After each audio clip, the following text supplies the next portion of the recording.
అందరూ బాగున్నారా? First time మన ఛానల్ చూస్తే సబ్స్క్రైబ్ చేసుకొని లైక్ చేయండి ఫ్రెండ్స్. ఈరోజు అయితే క్యారెట్ హల్వా చేయబోతున్నాను. సింపుల్ అండ్ టేస్టీ అయిన ఈ హల్వాకు వచ్చేసి జస్ట్ 10 నిమిషాల్లో 4 ఐటమ్స్ ఎమ్మిగా టేస్టీగా చేయబోతున్నాను. అయితే క్యారెట్ తాలింపు పెడదామని తీసుకొచ్చా. మా ఇంట్లో వాళ్ళు క్యారెట్ తాలింపు వద్దంటున్నారు. ఇంకా ఫ్రెష్గా కనిపిస్తే నాకు కూడా స్వీట్ కొంచెం తినాలనిపించింది. అందుకని ఎలాగో స్వీట్ తయారు చేస్తున్నా కాబట్టి వీడియో పెట్టాలనిపించింది ఫ్రెండ్స్. వీడియో తీస్తున్నా. న్యాచురల్గా ప్రతిది కూడా 1-10 సార్లు చెక్ చేసుకొని వీడియో కంప్లీట్గా బాగున్న వీడియో పెడుతున్నాను. ఒక్కసారి గమనించి వీడియోను కూడా చూడండి ఫ్రెండ్స్, చాలా బాగుంటాయి. అలాగే ట్రై చేయండి, వంటలు కూడా ప్రతిదీ మంచిగా వస్తాయి. ఫస్ట్ టైం మన ఛానల్ ఎవరైనా చూస్తే సబ్స్క్రైబ్ చేసుకొని లైక్ చేయండి ఫ్రెండ్స్.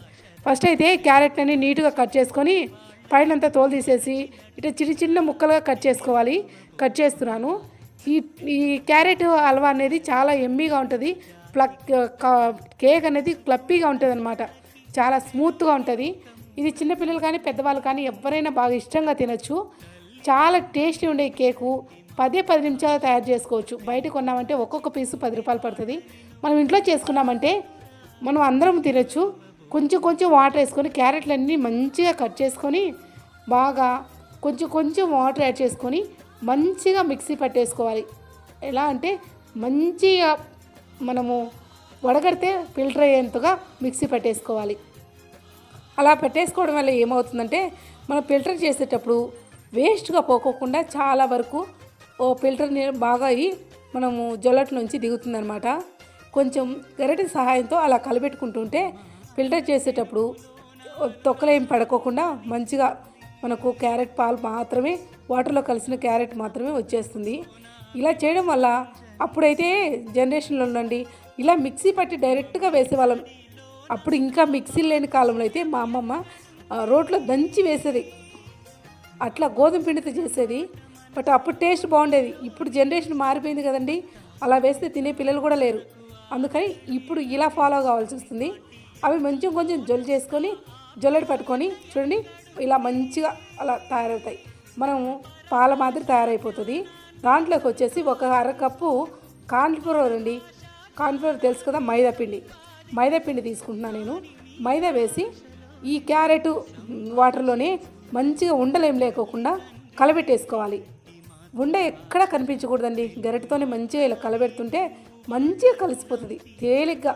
చూడండి కొంచెంగా తేలిగ్గా కలిసిపోతుంది. మనం మిక్సీ పట్టుకుని డైరెక్ట్ అలాగే వేసేసినా ఏం కాదు.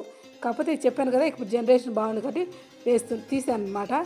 ఇదంతా ఇలా కలుపుకుంటూ గరిటతో మంచిగా ఇట్లా బాగా కలుపుతూ ఉంటే కలిసిపోతుంది. పక్కన పెట్టేసుకొని ఇప్పుడు మనము 1 కప్పు మైదా, 3/4 కప్పు మైదా వాడాం కదా, దాంట్లోకి వచ్చేసి 1.5 కప్పు పంచదార యాడ్ చేస్తున్నాం.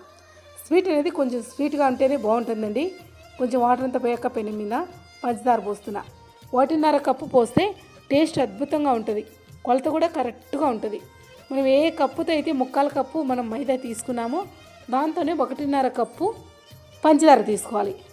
1/2 కప్పు అంతా వాటర్ తీసుకోవాలి. ఎందుకంటే నువ్వు కప్పు వాటర్ పోసినా కూడా పాకం వచ్చేసరికి వాటర్ మొత్తం మింగేస్తేనే పాకం అనేది మనకు చక్కగా వస్తుంది. దానికోసం టైం వేస్ట్ చేసుకోకూడదు. కాబట్టి మనం తక్కువ వాటర్ వేసుకుంటే తొందరగా పాకం వస్తుంది, మనకు టైం వేస్ట్ లేకుండా పోతుంది. ఇప్పుడు ముందుగానే కేక్ బ్యాండ్లు ఉంటే ఓకే అండి, మా దగ్గర లేదు. సో దానికోసమని ఒక రౌండ్ గిన్నె తీసుకొని మంచిగా కొంచెం నెయ్యి పట్టించి పక్కన పెట్టేసుకున్నా. ఎందుకంటే పాకం వచ్చాక అడవి లేకుండా ఉంటుంది. జీడిపప్పు ముక్కలు కూడా కట్ చేసుకొని అడుగుపాటున వేసుకుంటున్నానండి కొన్ని. ఎందుకంటే మనం కేక్ పీసులు కట్ చేసుకునేటప్పుడు బాల్లా ఇచ్చినప్పుడు మనకు జీడిపప్పు అనేది మంచిగా తెల్లగా కనిపిస్తాయి. వీడియోలో చూస్తున్నారు కదా, జిగటగా రావాలండి. జిగటగా 2 ఏళ్ళతో మధ్యలో పెట్టి ఫ్రెష్ చేస్తే తీగపాకం వచ్చేయాలి. మధ్యగా ఏళ్ళకు తీగపాకం వస్తే పర్ఫెక్ట్గా వచ్చినట్టు. అట్లాంటప్పుడు ముందుగా కలిపి పెట్టుకునేది మంచిగా ఈ పాకంలో పోసి 1 by 1 మంచిగా కలబెట్టేయాలి. ఇప్పుడే మెయిన్ టాస్క్. ఇప్పుడు ఎంత బాగా కలబెడితే ఉండగా కట్టకుండా అలాగే అడగంటకుండా పర్ఫెక్ట్గా వస్తుంది. మధ్యలో నెయ్యి, ఖచ్చితంగా నెయ్యి వేసుకుంటే చాలా బాగుంటుందండి. చాలా టేస్టీగా ఉంటుంది. తప్పకుండా నెయ్యి అయితే వేసుకోండి. ఒక 3 నుంచి 4 నిమిషాల ఆయిల్ అయితే నెయ్యి అయితే పడుతుంది. కరెక్ట్గా నెయ్యి పడుతుంది. జస్ట్ మనము చిన్న ప్యాకెట్లు దొరుకుతాయి మనకి. 20 రూపాయల ప్యాకెట్లు తెచ్చుకున్నామంటే, 20 రూపాయలకు ప్యాకెట్ తెచ్చామంటే 4 స్పూన్ల నెయ్యి మనకు సరిపోతుంది పర్ఫెక్ట్గా. చూడండి అప్పుడే దగ్గర పడిపోయింది. చాలా ఈజీ, చెప్పాను కదా. కొంచెం నెయ్యి మధ్య మధ్యలో యాడ్ చేసుకుంటూ ఉండాలన్నమాట. ఇలా కలుపుకున్నప్పుడు అలా వేసుకొని కలుపుకుంటుంటే ఆ నెయ్యిని కూడా మంచిగా అబ్జర్వ్ చేస్తుంది. అబ్జర్వ్ చేసినప్పుడు ఏమవుతుందంటే తినేటప్పుడు టేస్ట్ బాగుంటుంది. మంచిగా కలబెట్టుకొని దగ్గర అవుతుంది. ప్యాన్కు సపరేట్ కావాలి, ఇంకా మనకు ప్యాన్కి సపరేట్ కావటం లేదు. ఈ మిగిలిన నెయ్యి కూడా వేసేసి ఇంకొకసారి బాగా కలబెట్టేసుకుందాం. కలబెడుతూ ఉంటే ప్యాన్కి సపరేట్ అవుతుంది. మనం ముందుగా జీడిపప్పు పలుకులు అనేటివి రెడీ చేసి పెట్టుకుందాం. మనం డైరెక్ట్ గిన్నెలో వేసేటి కాకుండా మనం తినేటప్పుడు ఈ పిస్తరంలో కూడా వేస్తే ఏమవుతుందంటే నోట్లోకి పడినప్పుడు మనకు జీడిపప్పు తగులుతూ ఉంటుంది. డ్రై ఫ్రూట్స్ అనేది మీ ఆప్షనల్, ఏ రకమైన వేసుకోవచ్చు. నాకు చేతిలో ఉన్నటి జీడిపప్పు ఒకటే ఉన్నాయి కాబట్టి నేను జీడిపప్పు యాడ్ చేద్దాం అనుకుంటున్నా. జీడిపప్పు చూడండి ఇలా చిన్నగా కట్ చేసుకొని అలాగే వేసేసుకోండి. వేపాల్సిన అవసరం కూడా లేదు. ఎందుకంటే వైట్గా ఇది కొంచెం చూడ్డానికి కేసరి కలర్లో బాగుంది కదా. ఈ పచ్చిగానే తెల్లగా కనిపిస్తే తినేటప్పుడు కేక్ అద్భుతంగా ఉంటుంది. కట్ చేసిన పీసెస్ అందంగా ఉంటాయి అన్నమాట. చూడండి ప్రాణకు సపరేట్ అవుతుంది. ఇంకా పాకం దగ్గర పడింది. ఇంకా మనం ఆలస్యం చేయకోకుండా గ్యాస్ కట్ చేసుకొని ప్యాన్కి ఇలా సపరేట్ అయ్యేటప్పుడు ఈ గిన్నెలో పోసేయాలి. అంతేనండి. 10 నుంచి 20 నిమిషాలు అక్కడ పక్కన పెట్టేసామంటే చిన్నగా మంచిగా ఇట్లా ప్లేస్ చేయాలి. ప్లేస్ చేసి మంచిగా ఎయిర్ బబుల్స్ ఏం లేకుండా మంచిగా తట్టి చేతిలోకి తీసుకొని చూడండి ఇప్పటికే ఆల్మోస్ట్ గట్టగడిపోయింది. అంతే 20 నుంచి అరగంట అనుకోండి. అంతే 10 నుంచి 20 నిమిషాలు పక్కన పెట్టేసామంటే బాగా పీసెస్ కూడా వస్తాయి. కట్ చేసుకోవడమే. అందంగా ఉండే ఈ చిన్న క్యారెట్ హల్వా అయితే చాలా బాగుంటుంది.